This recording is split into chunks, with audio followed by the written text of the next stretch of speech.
Hola! It's Senor TMZ back with another episode of SENOR'S TEW, and it is a curveball for you, as usual. It's the best of the Super Jrs.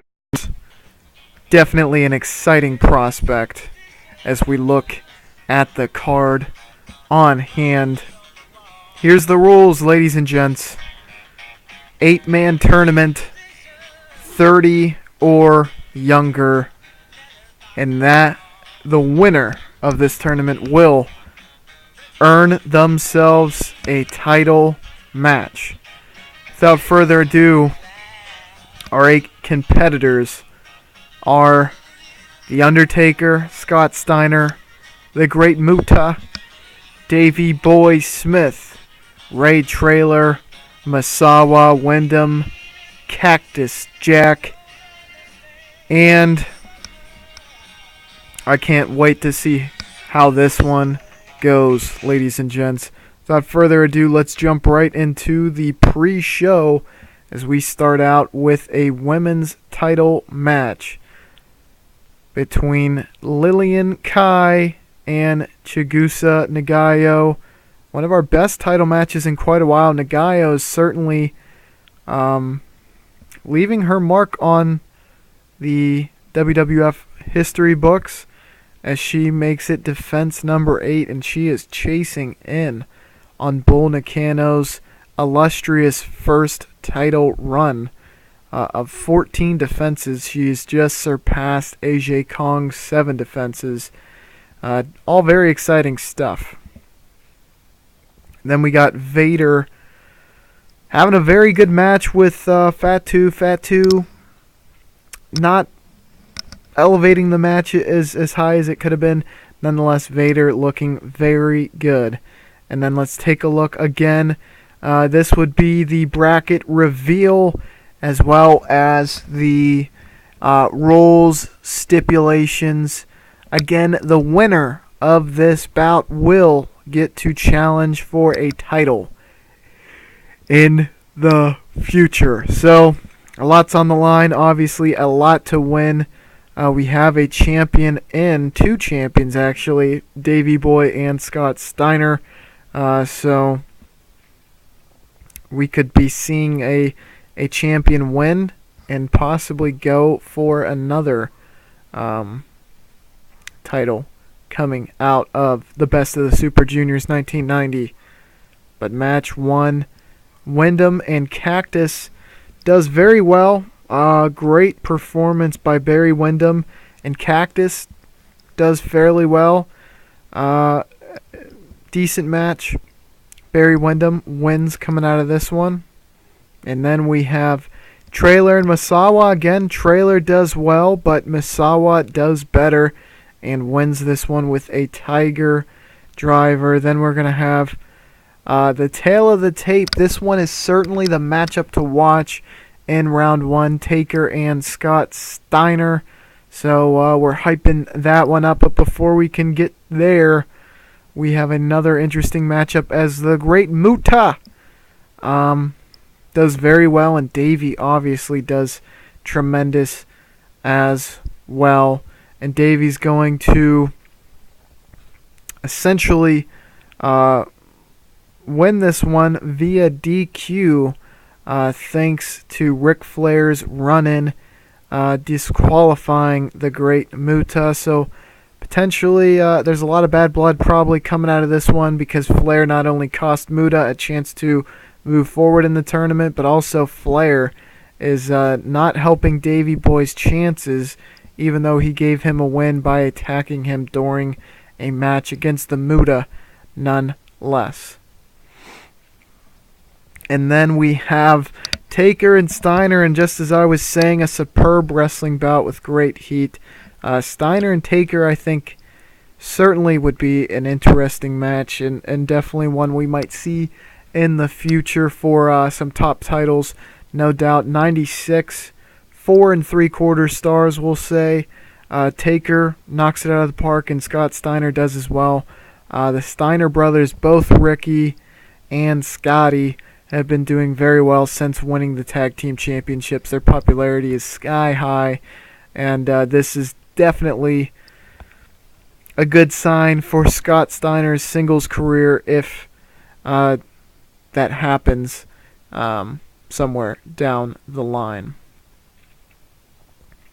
Then we got Slick Rick flanked by the Horseman, explaining why he attacked Davey Boy. If you do recall, at WrestleMania 6, Flair lost his NWA title to Davey Boy, and that is just the reason why he attacked him. He didn't want him to get the win, but he wanted to try to knock him out of the tournament. Unfortunately, he got Muta disqualified, but he figures that the attack will leave him worse for wear moving forward in this tourney. Whether that will be the case, we'll have to see. But for now, we have Taker putting on another tremendous performance in a Superb Wrestling bout with great heat against Barry Windham. Taker again, 94, and Windham does very well. 2 96s in a row by Taker. He is really having a good showing tonight, and that leaves Davey Boy going mano-a-mano against Misawa in what a lot of people might very well consider a dream match between two technically robust superstars. Everyone's aware of Dynamite versus Tiger Mask. Well, Davey versus Misawa, I think, is a 1990 equivalent to that type of match, and hopefully they click. Without further ado, let's see. No. Apparently they did not. Let's see what happened here on the dirt sheet. Okay, so it was the fact that it was a face-face matchup. I guess sometimes that happens, and then inconsistency on top of that. 83, nonetheless, this one easily could have been another 96 in a row. We'll take it, though. Superb Wrestling, great heat. Misawa moves forward. It seems like Slick Rick's attack was enough to give Misawa the edge he needed to move on. That means Taker and Misawa will be facing off in the finals for a title shot and to be WWF's inaugural Super Junior champion. So that is definitely a huge accolade to bring in the new decade. And we are going to hype this one up because it is tremendous. Two legends of the business, one from Japan, one from Death Valley. Let's see how they do. Can Taker keep it going? A 95, and both do very well. Misawa 95, Taker 94, and it was an exceptional bout. Taker wins this one with a Tiger Driver. Definitely a huge match for the final. Davey could have easily been in the final. Scott Steiner could have easily been in the final. However, I felt like this was a huge statement pay-per-view. Man, I really like doing these tournaments where it's kind of different. It's not the superstars who we have used for the last 5 years, really. It allows me to experiment with new matchups. And this tournament was easily one of the more fun ones to book. And I feel like it was time to put Misawa over in a big way. Taker's going to get his time, and I feel like this really contributes to the lore of The Undertaker, but having Misawa beat him in the final, no less, I feel like really puts Misawa over strong as heck, and he will be getting a title shot at his own accord. So that's definitely something exciting to look forward to. And we're going to have to see where Taker moves on coming out of this one. But we still have a segment coming out of this. Savage comes down and tries to lay the boots to Misawa, but Hogan is able to break it up. So we got a lot of story coming out of this one.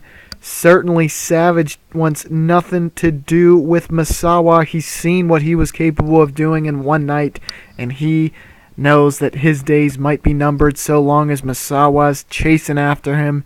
And Hogan, a long-lost friend of Savage, And also, Fierce Enemy coming out of WrestleMania 6 is there to break it up. A lot of plot developing here. Now let's take a look at how the card did. 95, I will take it. Ladies and gentlemen, you have been great. Thanks for liking. Thanks for subscribing. Let me know down in the comments if there is something you want to see, a challenger, you want to see, a match you want to see, anything like that, or just words of encouragement. I really appreciate all of your support. Again, you've been great. Be sure to like and subscribe, and be out on the lookout for more funky pay-per-views like this, courtesy of Senor TMZ. I will see you on the flippity floop.